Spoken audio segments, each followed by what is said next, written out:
A very good morning 9th class. Screen पर आप ये जो बुक देख रहे हैं ये आपकी हिंदी की बुक है। अभी भी जिन बच्चों ने हिंदी की बुक परचेस नहीं की है वे जल्द से जल्द परचेस कर लें, जिससे उन्हें पढ़ाई में सुविधा होगी। ठीक है बच्चों, प्रीवियस वीडियो में हमने आपको सिखाया था प्रताप नारायण मिश्र के जीवन परिचय के विषय में। ठीक है, आज हम उन्हीं के द्वारा रचित बात लेसन के विषय में पढ़ाएंगे। ठीक, बात से क्लियर है कि उन्होंने इस लेसन में क्या कहा है, बात से संबंधित बातों को ही इसमें वर्णन किया गया है। लेखक इसमें कहते हैं कि यदि कोई भी मनुष्य जैसे अगर किसी प्रोफेशन से जुड़ा होता है तो वो उसी से संबंधित बातें करता है। अधिकतर आपने देखा होगा, अगर कोई डॉक्टर है तो वो अपनी दवाइयों से संबंधित बातें करेगा, यदि कोई भूगोल वेता है तो वो जलवायु से संबंधित बातें करेगा। तो सभी मनुष्यों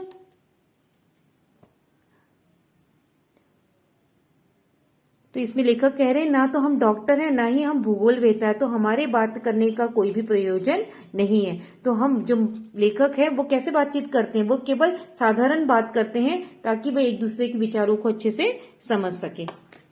ठीक है, इसी के बाद आगे लेखक कह रहे हैं कि जो मानव जाति है इसे समस्त जीवधारियों का शिरोमणि कहा गया है, सर्वश्रेष्ठ कहा गया है। क्यों इस बात के महत्व के कारण, क्योंकि मनुष्य ऐसा एक प्राणी है जो बातें कर सकता है और अपनी भावनाओं को और अपनी भावनाओं को दूसरों तक पहुंचा सकता है और दूसरों की भावनाओं को अच्छे से समझ सकता है। इसीलिए शुक सार्कादि पक्षी केवल थोड़ी सी समझने योग्य बातें ही उच्चारित कर सकते हैं। जो तोता और मैना है ये ऐसे पक्षी हैं, ये केवल कुछ समझने योग्य बातें कर सकते हैं। इन्हीं गुणों के कारण इन्हें अन्य नभचर प्राणियों में सर्वश्रेष्ठ माना जाता है। तो आप भी समझ सकते हैं कि बात का कितना अधिक महत्व है। बात इतनी बड़ी है कि परमात्मा को लोग निराकार कहते हैं तो भी इसका संबंध उसके साथ लगाए रहते हैं। वेद ईश्वर का वचन है, कुरान शरीफ कलामुल्लाह है, Holi Bible word of God है। जिसमें लेखक कहते हैं कि भले ईश्वर क्या है, निराकार है, अर्थात ईश्वर का कोई भी आकार नहीं होता है। न तो वो सुन सकता है और न ही वह बातें कर सकता है। और वे लोग मानते हैं कि वेदों में जितनी भी बातें लिखी गई हैं वह सब ईश्वर की कही हुई बातें ही लिखी गई हों, चाहे वो कुरान हो या बाइबल हो, सभी में ईश्वर की बातों का ही वर्णन हमें मिलता है। इसके बाद आगे प्रताप नारायण मिश्र कहते हैं कि ये वचन कलाम और वर्ड बात ही के पर्याय हैं जो प्रत्यक्ष मुख के बिना स्थिति नहीं कर सकती, पर बात की महिमा के अनुरोध में सभी धर्मावलंबियों ने बिन बानी वक्ता बट जोगी वाली बात मान रखी है। यदि कोई न माने तो लाखों बातें बनाने पर कटिबद्ध रहते हैं। यहाँ तक कि प्रेम सिद्धांती लोग निरवयव नाम से मुंह बिचकावे अपाणी पादो जवंतो ग्रहिता पर हट करने वाले को यह कह के बातों से उड़ाएंगे कि हम लूले लंगड़े ईश्वर को नहीं मान सकते। हमारा प्यारा तो कोटि काम सुंदर श्याम वर्ण विशिष्ट है।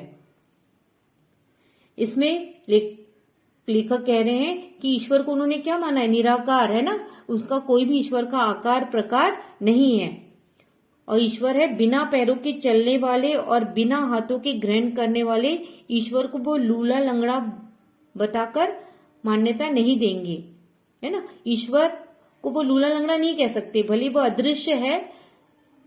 वे निराकार के उपासकों से कहेंगे कि हमारा जो प्यारा ईश्वर है वो करोड़ों कामदेव से भी सुंदर और सांवले रंग का है। भले ही अदृश्य है, हमें ईश्वर नहीं दिखाई देता है, फिर भी हम उन्हें लूला लंगड़ा नहीं समझ सकते, बल्कि वह सभी में सर्वश्रेष्ठ हैं। निराकार शब्द का अर्थ श्री शालिग्राम शिला से है जो उसकी श्यामलता का घोतक करती है। इसमें लेखक कह रहे हैं कि जो निराकार ब्रह्म का रंग रूप है, जो ब्रह्म है वह रूप से रहित है और शालिग्राम शिला के रूप में वह रूप सहित है और काले रंग के कारण वह रंग सहित भी है। शालिग्राम का एक उदाहरण के तौर पर उन्होंने समझाया है कि निराकार ब्रह्मा के उपासक भगवान विष्णु की आराधना करते हैं और भगवान विष्णु के प्रतीक रूप में उनकी शालिग्राम की पत्थर की मूर्ति का रंग भी उनका क्या है, सांवला होता है। और इसी प्रकार योगाभ्यास का आरंभ करने पर साधक जब अपने नेत्र बंद करता है ना, जब हम पूजा करते हैं, जब हम अपने नेत्र बंद करते हैं, तब हम सर्वप्रथम हमें क्या दिखाई देता है? हमें काला रंग ही दिखाई देता है। और जो कि काला रंग क्या है? वो निराकार का ही प्रतीक है। क्लियर हो गया? इसके बाद ही आगे प्रताप नारायण मिश्र कहते हैं कि जब परमेश्वर एक बात का प्रभाव पहुंचा हुआ है तो हमारी कौन बात रही? हम लोगों के तो गात माही बात करामात है। नाना शास्त्र, पुराण, इतिहास, काव्य, कोश इत्यादि सब बात ही के फैलाव है, जिनके मध्य एक बात एक ऐसी पाई जाती जो मन, बुद्धि, चित्त को अपूर्व दशा में ले जाने वाली, लोक परलोक में सब बात बनाने वाली है। इसमें लेखक कहते हैं कि जो मनुष्य का शरीर है वो 5 तत्वों से बना हुआ है, और जिसमें समीर, बात का अर्थ क्या है? समीर भी एक है उसके अंदर। और अनेक शास्त्रों, पुराणों और इतिहास, दर्शन, कोश आदि ग्रंथों में भी कुछ कहा गया है, और वह किसी न किसी पर भी कहा गया है, जैसे जिसमें ऐसी ऐसी बातें लिखी गई हैं जो हमारे मस्तिष्क और हृदय पर अनोखा प्रभाव छोड़ती हैं, और इस लोक के अलावा परलोक तक को भी वह हमें सवार देती है। इसीलिए स्थूल जो बात है उसका न तो कोई आकार है, न वो छोटी होती, न तुच्छ होती है, न मीठी होती है, न ही अर्थात मन को छूने वाली होती है, और कुछ मन को ठेस पहुंचाने वाली भी होती है। क्या बातें है ना, बातों के बारे में कहा गया है कि बातें कुछ तो छोटी होती हैं और कुछ तुच्छ होती हैं, और कुछ बातें मीठी होती हैं और कुछ मन को छूने वाली होती हैं, तो कुछ मन को ठेस पहुंचाने वाली भी होती है।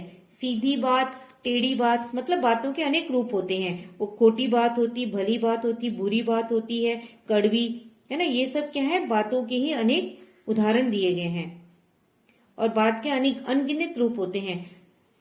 कभी आपने भी देखा होगा कि कुछ बातें बहुत छोटी होती है, कुछ बड़ी होती हैं, कभी किसी के दिल को, जो कुछ बातें ऐसी होती हैं जो किसी के दिल को दुखा देती हैं, और कभी मन प्रसन्न कर देती हैं, और कभी मन को बहुत अच्छा लगता है ना। तो बातों से ही हम एक दूसरे के भावों को समझते हैं, एक दूसरे के स्वभाव को समझते हैं। ठीक है, आज हम यहीं तक आपको पढ़ाएंगे। नेक्स्ट वीडियो में आपको उसके आधा जो लेसन हमारा रह गया उसके बारे में पढ़ाएंगे। क्लियर?